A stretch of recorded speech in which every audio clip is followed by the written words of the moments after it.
we get started here for a minute?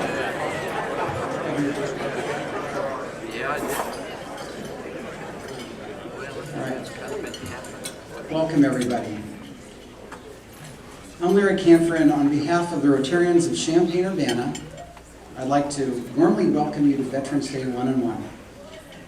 This is our opportunity to thank you, our veterans, personally and directly for your service. We have a great evening planned for you this evening, and I want to first tell you a little bit about how it got started and the background of our event. Over 5 years ago, I was talking to my friend and fellow Rotarian Chuck Abbott. He mentioned to me that each year he takes a veteran out to lunch on Veterans Day. What a great way to show his appreciation. Visiting with a veteran directly one-on-one. And I thought, hey, let's see if we can share this with the power of Rotary. We started a luncheon hosted by Champaign West Rotary on Veterans Day 2011. And we had about 150 people or so. And here today we're at the fifth Veterans Day one-on-one event, and we have 6 Rotary clubs participating from Champaign-Urbana area. And there's about 250 of you out there. Over the past 5 years, 12 other Rotary clubs across the state have hosted Veterans Day one-on-one, and we're really pleased. We're so pleased to see people's appreciation for veterans growing like that. I am not a veteran. My dad was, though, and he spent a perilous youth escaping from the Nazis with his parents across Europe, persecuted simply because of their religion. Hiding under the tailor's workbench, the neighbor was a tailor, and when the Nazis came, he would hide under his workbench in Vienna.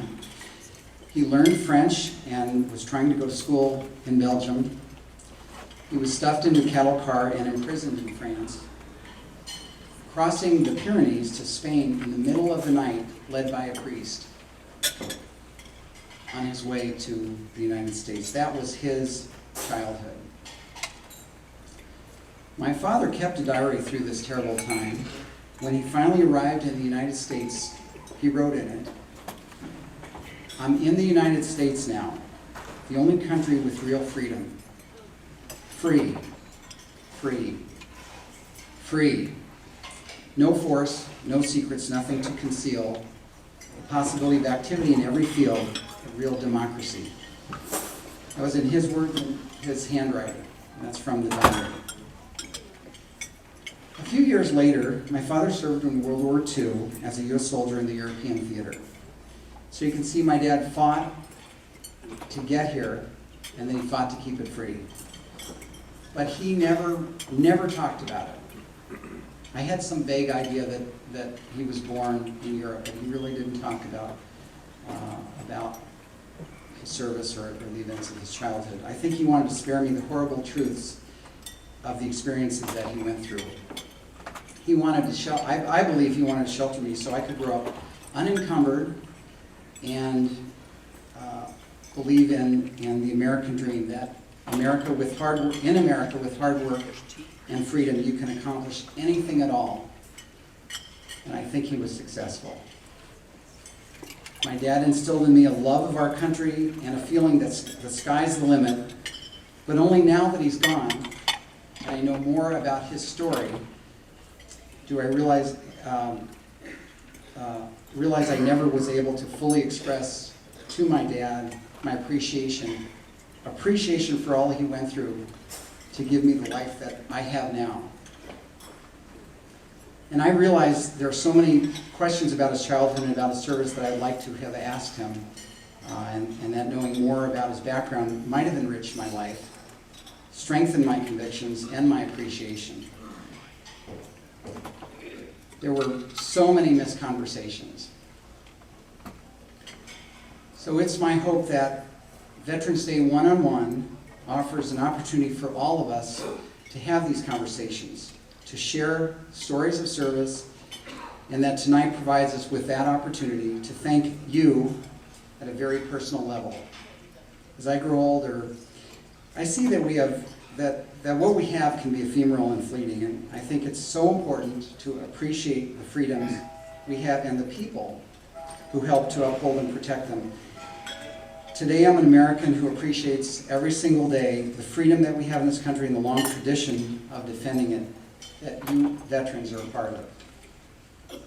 To you veterans and active service men and women, we Rotarians and friends, thank you from the bottom of our hearts, and we will always remember what you've done for us, whether it was 70 years ago, 40 years ago, today, or what you'll do tomorrow. This evening there are a few things I want to tell you about. On our tables, you'll notice letters. And the children of Champaign-Urbana also thank you. You can look through those notes to you, and you may take those home if you'd like. So what I'd like to do now is recognize those who serve in different branches of the service. So first, could we have all those who served in the Army please stand up?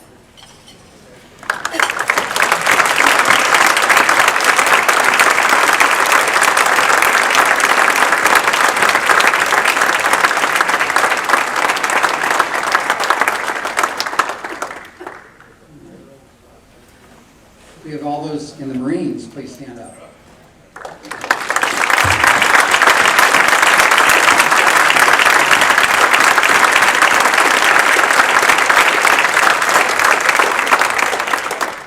And all those who served in the Navy, please stand up.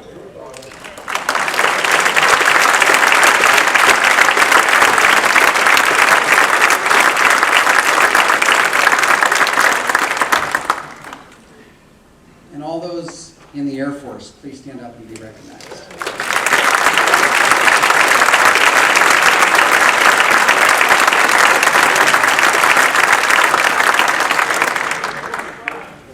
And now, all those who served in the Coast Guard, please stand up.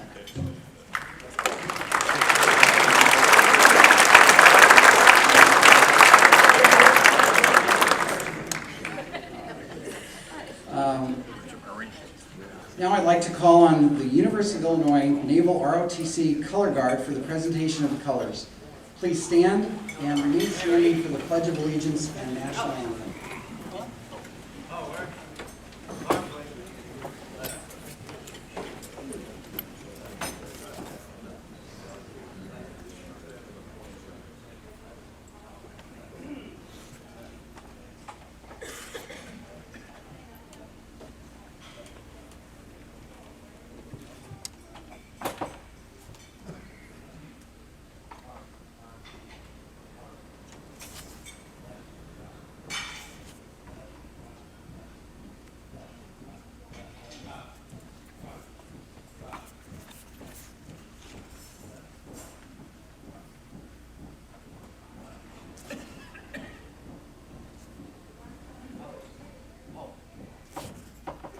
Present. Go!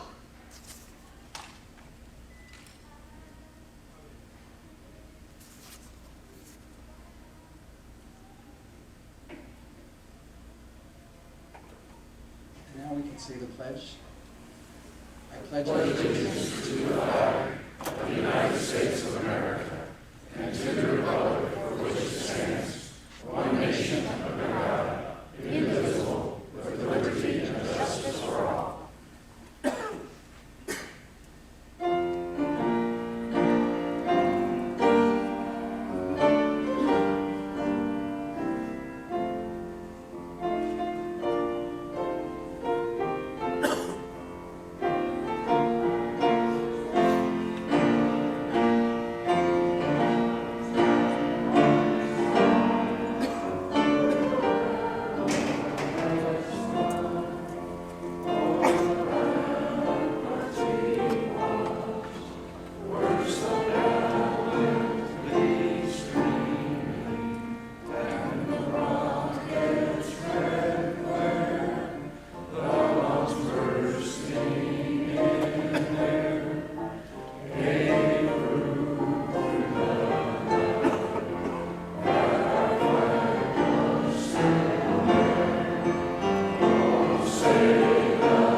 Dr. Ian Gindis on the piano, and he has a little treat for us, and maybe you can say a couple things about what you're going to... This is on. Can everybody hear me in the back? Yep. So I'm actually going to be playing two pieces tonight. One of the pieces is written by American composer Aaron Copeland, and this is from Rodeo, and I thought it would be quite fitting for this occasion. And then my second piece will be Stars and Stripes Forever by John Paul Sousa.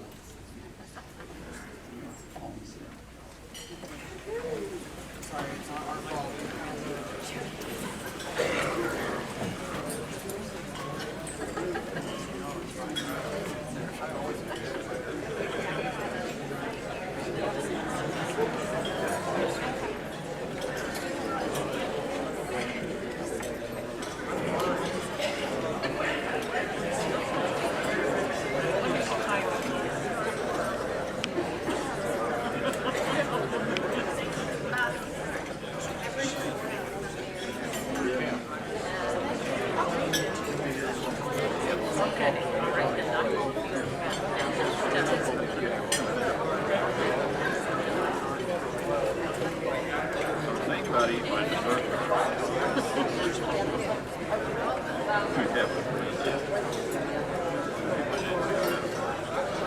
We'll start our dinner program after the pieces by Dr. Gindis.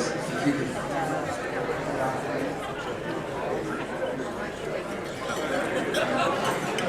Right here, attention. We'll start our dinner program, just after we hear these beautiful pieces by Dr. Gindis.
ceremony. We're actually performing right now. I got dinner out.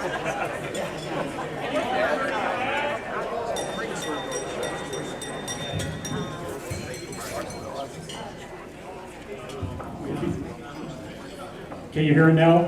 Okay, I hear it. Sorry. Okay. If you all can be quiet for this next piece, it's tremendously difficult for me to play. So I would appreciate just quiet for this one, and then I hope you enjoy it. Thank you.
That was great. Is that on your newest CD? Me or you? I know you work very hard on that, right? That's great. Thank you again. I'd like to introduce past District Governor Les Mitgos to do the invocation, and then we'll have dinner.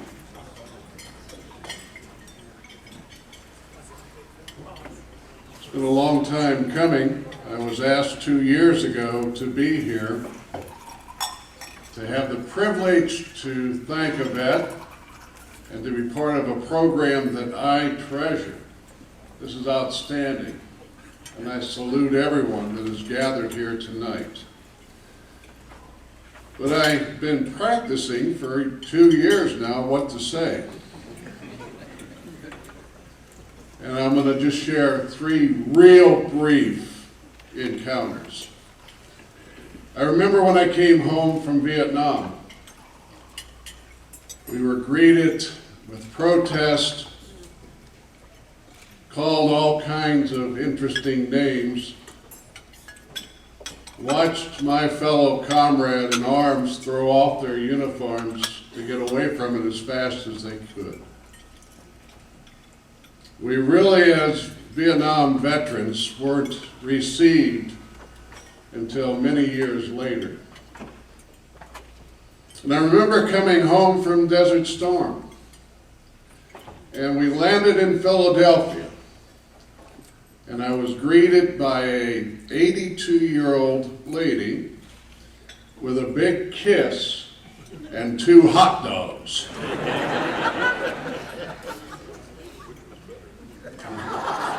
The hot dogs were really good.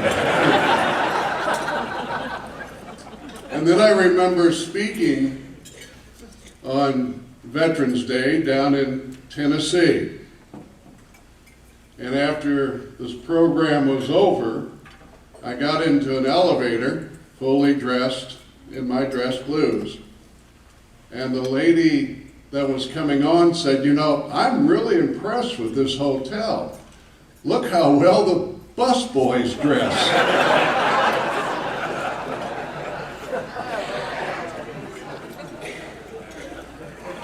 But the real reason I celebrate with my wife the privilege to be here took place just several hours ago. And I stopped to pick up some meds that I needed. And a 7-year-old boy ran up to me, threw his arms around my legs, and said, "Thank you." That's what this is all about. We live in the greatest nation in the world.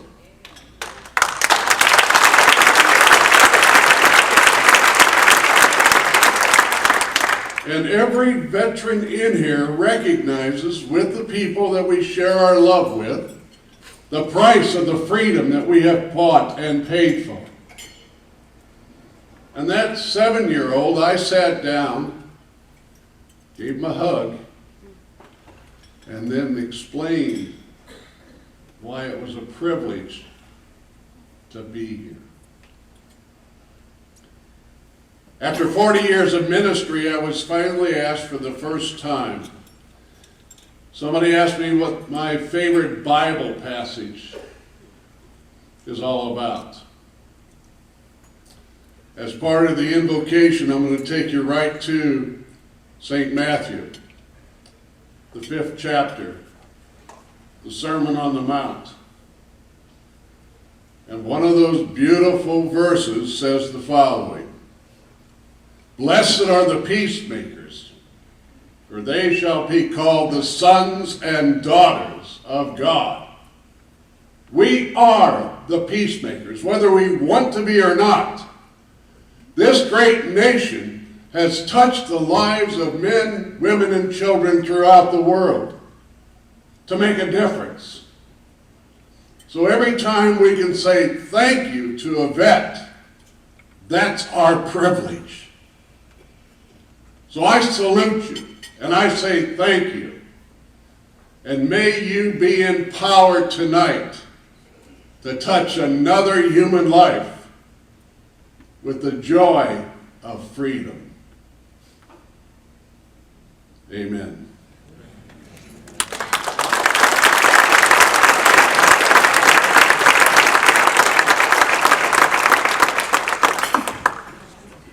Hope you enjoy the meal, and we'll have our speaker in a little while.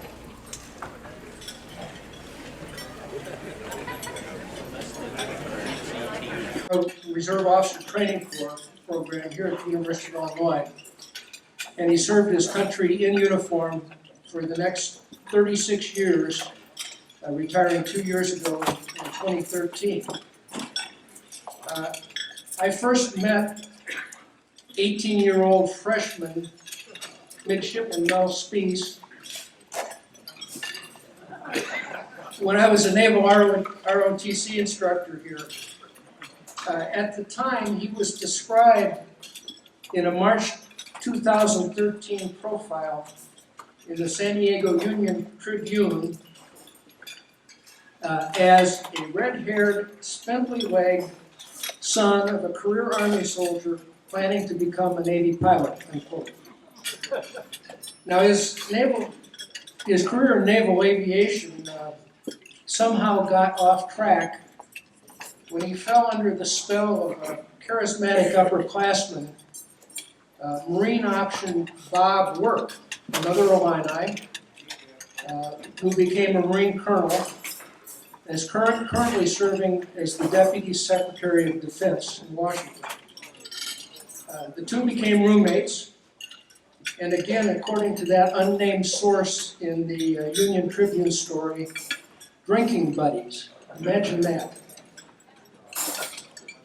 His midshipman summer cruise aboard the cruiser USS Columbus convinced him he wasn't cut out for sea duty and reinforced his decision to become a Marine. Now, I really got to know Midshipman Spees when I escorted the Naval ROTC exhibition drill team to the 1974 Tulane University Invitational Drill Meet, which they conveniently schedule every year during Mardi Gras. So 18 hours in the car with 4 caffeine-charged gung-ho kids, I soon began to appreciate Mel's quick wit and impish grin. If nothing else, he would be able to charm his way through life. The drill team performed with distinction at the drill meet and in the Mardi Gras parade. I can't attest to their activities during the rest of the weekend in the Big Easy, but needless to say, they all showed up for muster for the return trip to Champaign. And unlike on the southbound leg, there was a lot of snoring on the northbound. Following my return to sea duty and his graduation in 1976, I accidentally ran into then Second Lieutenant Spees in 1977 at the Cuby Point Officers Club in the Philippines. And that was the last time I'd seen Mel in person until a couple hours ago. He was back here at the University of Illinois in 2012 as a homecoming comeback guest, and I was out of town. So he's going to be here for the next couple days doing good work at the University of Illinois and hopefully help bring a win at the football game on Saturday. So I look forward to a lot of catching up. Now in your program is General Spees' impressive biography. In it, you'll see a typical progression of increasingly demanding command and staff assignments for a Marine Corps infantry officer, from platoon commander to brigade commander. But what's made his career truly unique were multiple assignments in training and education, beginning as a Marine officer instructor at the Naval ROTC unit at Illinois Institute of Technology in Chicago, and culminating as the commanding general of the entire Marine Corps Training and Education Command. In between, he served as an instructor at the Army Command and General Staff College, commander of the School of Infantry, director of the Expeditionary Warfare School, and commander of the Marine Air Ground Task Force Training Command. For those of us that are associated with the University of Illinois, his Marine Corps resume has been the equivalent of a professor, a department head, a dean, a chancellor, a president, and a trustee. Oh, did I say that he was also a trustee of the Naval Postgraduate School? So he's done it all. To my knowledge, though, he's never selected a new athletic director. His biggest legacy and lasting impact have been his efforts to improve the way the Marine Corps trains its warfighters. A true visionary, he helped rewrite the Corps' professional education program. General Speece lives with his wife, Philomena, in sunny Rancho Santa Fe, California. They're the parents of two daughters, Darcy and Lindsay, both graduates of the United States Naval Academy, and a son, MG. Darcy served in the Marine Corps as a combat engineer in Iraq and represented the Marine Corps in the Ironman Challenge in 2009. Lindsay deployed to the Gulf and South America as a Navy surface warfare officer. MG is an active duty Marine Corps captain who served as a platoon commander in Afghanistan. General Speece is currently a leadership development consultant for companies building leadership development practices anchored in Marine Corps leadership traits and principles. Perhaps we can entice him to do a little consulting in Springfield. Please give a warm Rotary welcome to a great American, Illini husband, father, Major General Mel Speece, United States Marine Corps, retired.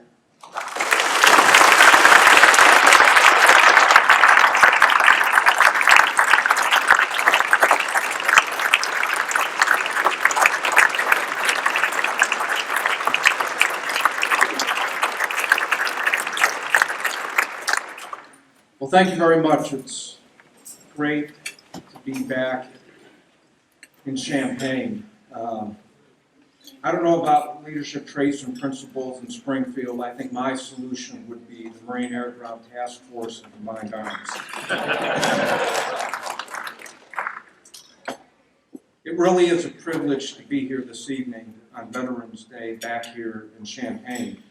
As Joe mentioned, it is here at the University of Illinois where I first put on the uniform as a midshipman in 1972.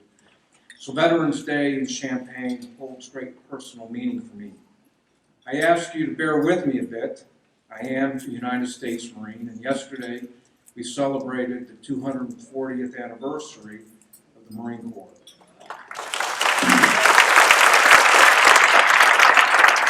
I celebrated my first Marine Corps birthday 42 years ago here in Champaign. So I have to begin by wishing all Marines and family members of Marines a very happy birthday. On this Veterans Day, let me express my most sincere and personal thanks for all who have worn our uniform. The greatness of America was secured on the battlefields of the Revolutionary War and has been preserved by those who have taken on the mantle of our nation's defense by serving in the armed forces. Without hyperbole, like those who stood on the greens at Lexington and Concord and manned the defenses of Bunker Hill, all those who have worn the uniform of the United States, whether in combat or not, have stepped forward to shoulder the burden of our nation's security. And that deserves our admiration and appreciation.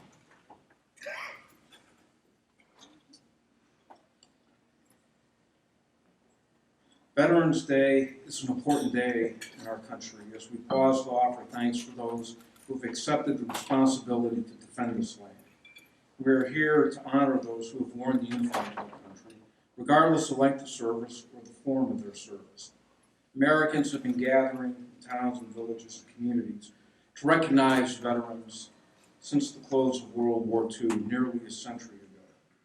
As I reflect on the incredible price of that war, and the wars that both preceded and followed it, I'm reminded that mere words, no matter how heartfelt and sincere, are largely inadequate to express fully what must be the depths of our gratitude for those who have preserved our very unique American way of life.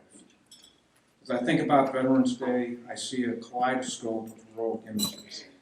5 Marines and a Navy corpsman raising Old Glory atop Mount Suribachi on Iwo Jima. Swirling contrails of the Air Corps bombers and fighters over occupied Europe. I see isolated foxholes, hot jungles, lonely seas, miles from home where our service members have sent in the line of duty. It is no different today as we look at the deserts of Iraq and the mountains of Afghanistan, where the young men and women of America, the soldiers, sailors, airmen, and Marines, have answered our nation's call. As I acknowledge and thank all here who have served our country, I want to focus my comments to the current struggle in which our nation is engaged, and the struggle that has drawn us into over a decade of combat. Let there be no doubt that we are at war, and one that will not end anytime soon, regardless of what our policies may be. Today we face a relentless and brutal enemy, and the bombing of the Russian passenger aircraft is simply the most recent manifestation of who these people are. We should not be confused or relieved about that particular target. Do not doubt that the preferred airline was not Russian. The Russians simply provided them an easier target than the Americans. We tend to mark the start of this war September 11, 2001. We know, though, that the war began long before that. We just simply didn't recognize it. And similarly, we will not have the unilateral luxury of determining when it ends. It is a very complicated war, well beyond anything we have experienced in the past. It changes and it morphs continuously and grows ever more dangerous and murderous with every evolutionary change it takes. It seemed a bit straightforward as special operators unhinged Al-Qaeda in Afghanistan and our forces marched into Baghdad, but it unraveled very quickly. And argue as we may regarding the aspects of the wisdom of Iraq, the incredible velocity that this has moved across the world seems to imply that there was a cauldron seeking some form of release. Into this incredibly dangerous and confusing war, we have thrown our armed forces for well over a decade. We are experiencing combat at a scale of time that is unprecedented in our history. And it seems, despite how much we may wish it to go away or grow weary of it, no end appears in sight. It is important for us to remember that unlike any war we have faced in modern time, those who serve today do so as volunteers. Moreover, today's armed forces are composed almost completely by those who have chosen to serve after 9/11, knowing that our nation is at war. The most fascinating aspect of this all-volunteer force that has been fielded during this time of war is it is the best we have ever had. And in that, it is important to recognize that all who have joined now as volunteers could have chosen to do something different. How remarkable that for over a dozen years, young Americans have willingly put their lives on hold and donned the uniform of our nation with the real expectation they will deploy to combat. We must not lose sight of that and genuinely the superb performance that our service members have been delivering under extremely difficult circumstances. It simply highlights who they are. We've not been doing battle in a classical sense. Nobody in the world can match our forces in that regard. We've been battling an adversary who has mastered the ability to operate asymmetrically and unconventionally. That has required our service members to adapt and adjust in ways previously unknown in our combat experience. This is more than just some very smart soldiers trying to figure out how to get through the hedgerows of Normandy. Combat today has devolved major decisions to the lowest of tactical levels. We have required our youngest and most junior leaders to understand and execute complex military actions and deal with the human dimension of war unlike any time in our history. It would be easy if this were merely a hard fight like Korea. But this is truly a thinking person's war. From the fire team that enters the house to the intelligence people piecing together murky terrorist and insurgent networks. We are fighting an enemy who blends into the surroundings in complex and confusing cultures and environments. Those who have taken on this challenge and deployed repeatedly into harm's way are of the lineage that have brought about and preserved our country for 2.5 centuries. These youngsters are the sons and daughters of liberty. They are the legacy of courage, and they are the reason why we can continue to enjoy our freedom and security at home. We do not know what history will say about the current wars, but what we can say is that the debate and argument surrounding the war, the ability to debate and argue, is a reflection of what is great in America.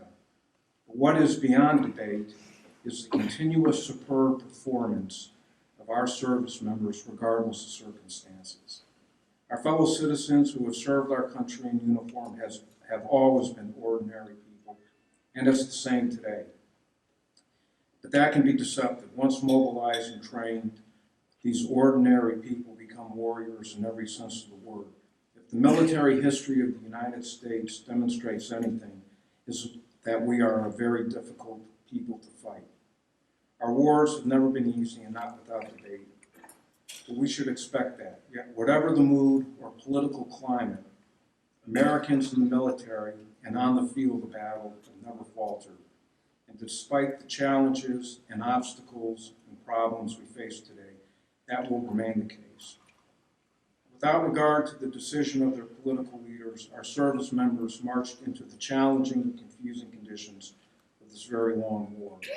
With courage and ingenuity that have been hallmarks of the American character, those service members have weathered the dangers and the complexities and environments to bring some semblance of stability and order wherever they are present. As we look to the future, we must know that even with this very difficult enemy staring us in the face, the threats to our nation and people are hardly limited to the Middle East and the continuously changing threat that we face there. Last year brought about the resurgence of Russian power and the development of 21st century hybrid warfare. The Chinese are developing a military to contest ours and are militarizing the most heavily trafficked trading routes in the world. Forms of conflict evolve from cyber to space and anti-space threats. As we sort through these and try to understand the ever-changing threats in the world, we as a nation must commit ourselves to those who have served us. The signature wound of combat operations in Iraq and Afghanistan is amputation. There are many hundreds of American veterans who carry that very visible mark from this current fight. We also know there are many more who carry the scars of wounds unseen, but no less real and no less damaging. Regardless of the views that brought about the decisions of the conflict that we are in and the subsequent years of combat operations, what cannot be dismissed are those who have answered that call. The 23-year-old amputee or the 23-year-old struggling with other injuries as a result of their service will be with us for a long time. By the actuary tables, we can expect some 5 decades of their lives with us. Today, on Veterans Day, it is right and proper as a nation to recommit ourselves to those who have committed themselves to our country. We must never break faith with them. It is a matter of national honor and integrity, and it is also a matter of national security as we look to a future that will require a very robust and unmatched armed force to enable us to retain the nature of our wonderful society. The University of Illinois has always been a place that welcomes veterans. The most mature and focused students I saw during my time on campus were those who served in Vietnam. The Ches Center for Wounded Veterans in Higher Education is another advance, going beyond just a welcoming for veterans, but ensuring that those who have left service with the wounds of war can be accommodated and integrated into campus life. They can gain the value that comes from an education that we have here at Illinois. The Ches Center and the University of Illinois are holding faith with our veterans. These are truly amazing young men and women who wear the uniform today. this latest, greatest generation have joined the ranks of other generations of Americans who have taken on that mantle of responsibility. We must be proud of them and be thankful for them as they take their place with those who have paved the way before them and those here this evening who have served our country. We must ensure we show them the respect and appreciation due those who willingly shoulder the responsibility of things much bigger than themselves. As we reflect on and honor all those great generations who have secured our freedom, know that this generation is no less capable of keeping America secure and free. I again express my appreciation for allowing me to join me tonight in this celebration. Happy Veterans Day to all our veterans, and God bless America.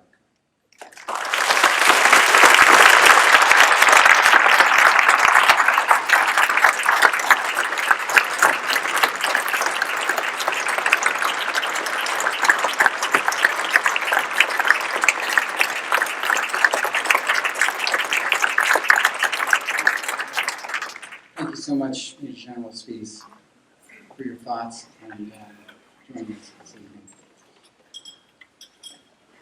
I hope you've all enjoyed this event. I think it went through flawlessly. I know an event like this doesn't happen just like that. And our Veterans Day one-on-one wouldn't have been possible without a very dedicated group of Rotarians. Our CU area-wide planning committee has been regularly working on this year's event since March of this year, and I'd like to thank each and every one of you for your dedication. In particular, Todd Durkin skillfully coordinated the event. You stand up.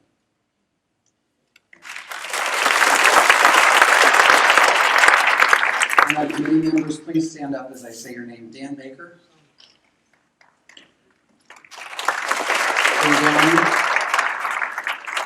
Craig Lambert, Jim Whitson, Captain Chris Moore, Joe Long, John Hudson, John Van Buskett, and Captain Gardner, Jane Walsh, and Catherine Wright.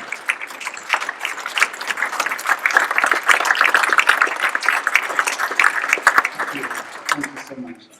I also want to thank some of our sponsors, and they're listed in our program, and the great photography group we have here.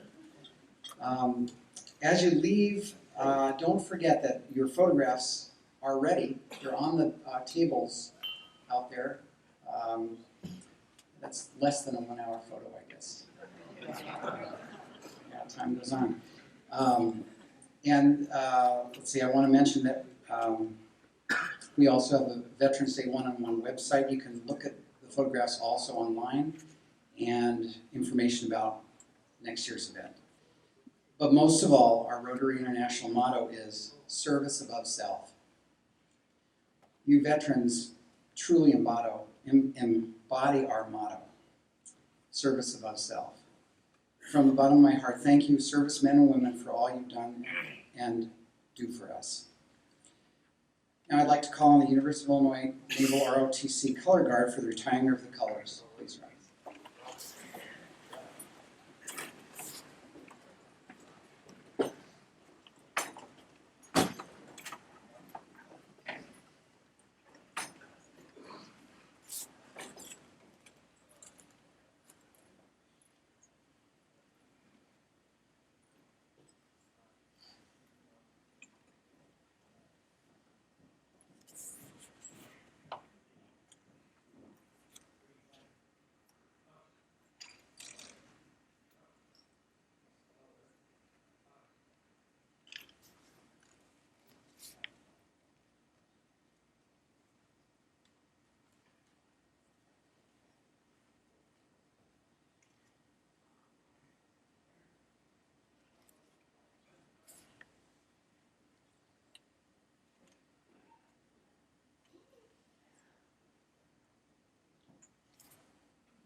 concludes our evening. Thank you very much, and I hope you all have a good night.